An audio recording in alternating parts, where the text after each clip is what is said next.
Hey guys and gals on YouTube, how y'all doing today? Boy, there's a little fun light video. We're going to feature on the old High Point. We're going to drop it here. It does have the European style magazine release, and it's no holes anyway to tell how many rounds are in there. And there we are. I don't know if I slam it forward, just not go forward. There's a bullet stop here. Anyways. So this is a High Point 45, a more vintage model, first generation, I believe you call it. There's your markings. It's 45 auto. You know, it's funny in this culture and our hobby of shooting sports. We have certain opinions and certain thoughts and things you do and you don't do, and certain things that are hyped and some things that are not. And everyone has their opinions about these things, as they did about many other guns that fall into a similar nomenclature. But these seem to be pretty solid. Literally, it's very top heavy actually. Anyways, so people ask it, well, hey, why don't you get one, or why don't you have some time on the trigger range with it? Well, I'm like, don't really need to. I got revolvers, I got other stuff I like, And whenever you're push people into something, sometimes there's always somebody that gets an addiction or gets attached to something. And that was me. Now, as I mentioned, there's snobbery in this hobby.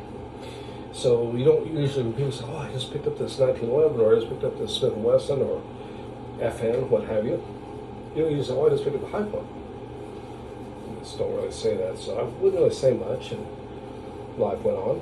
I, go with friends to shows and things, and I just sort of go away to another table and look through my own thing. And then finally, I kind of got caught out with it, and had to admit I kind of developed a kind of an attraction to the High Points, and really couldn't see anything really wrong with them. And I kind of let it go, and finally it became an addiction, and I was lying to myself about it.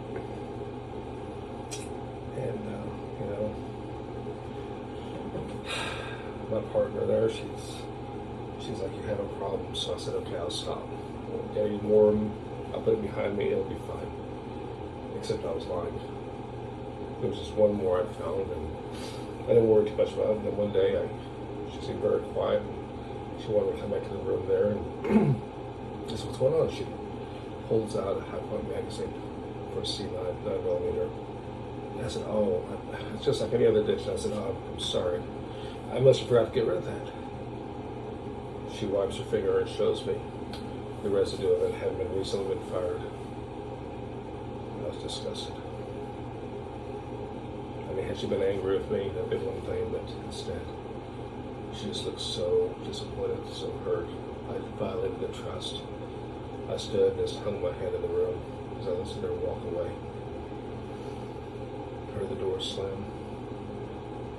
Now there's no one to stop me from buying High Points.